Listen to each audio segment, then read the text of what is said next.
ታሪካችን የሚጀምረው አንድ ኮረብታማ መንገድ ላይ አደገኛ ወታደራዊ ግዳጃቸውን በላቀ ብቃት ፈጽመው የሚመለሱ የህንድ ልዩ ኤንኤስጂ ኮማንዶዎችን የጫነ ከባድ መኪና ወደ ወታደራዊ ካምፕ ሲያመራ እያስመለከተን ሲሆን ከነዚህ ሰዓት የላሱ ኮማንዶዎች መካከልም አምሪትና ታማኝ የቅርብ ጓደኛው ቬሪሽ ይገኙበታል። ወደ ካምፑ እንደደረሱም ግዳጅ ከመውጣታቸው በፊት ያስረከቧቸውን ስልኮች ከንብረት ክፍል ተረክበው ሲከፍቷቸው የአምሪት ስልክ በፍቅረኛው በቱሊካ በተላኩ በርካታ የጭንቅ መልእክቶች ተጨናንቆ ያገኘዋል። ቱሊካን በላከችለት አስቸኳይ መልእክት ላይ ተጽዕኖ ፈጣሪና አምባገነን የሆኑ አባቷ ከሷ ፍላጎት ውጪ ከሌላ ሰው ጋር በግዷ ሊያጋቧት እንደሆነና የሰርጉም ድግስ በነገው ዕለት የሚካሄድ መሆኑን አበክራ ትገልጽለታለች። ይህንን አሰቃቂ ዜና የነበበው አምሪትም ድንጋጤና ንዴት ተደራርበውበት ምንም አይነት ጊዜ ሳያባክን የፍቅረኛውን ሰርግ በኃይል ለማስቆምና እሷንም ከአባቷ ጨካኝ እጅ ለማዳን ከጓደኛው ከቬሪሽ ጋር በመሆን በፍጥነት ወደ ራንቺ ከተማ ለመጓዝ ይወስናል። በመነጋታውም ቱሊካ ምንም እንኳን ልቧ በሐዘን ቢሰበርም በአባቷ ጥብቅና አልጋቢ ትዕዛዝ መሰረት ሳትፈልግ በግዷ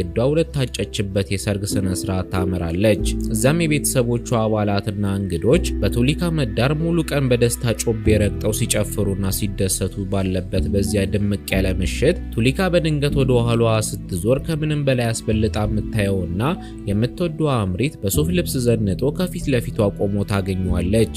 አምሪትም አላስፈላጊ ወሬዎችን ሳያበዛ ቱሊካን ተያይዘው ወደማያውቁት ቦታ እንዲጠፉና ሕይወታቸውን በአንድነት እንዲመሰርቱ ሐሳብ ቢያቀርብላትም ቱሊካ ግን አባቷ እጅግ ኃይለኛ ባለስልጣንና ጨካኝ ሰው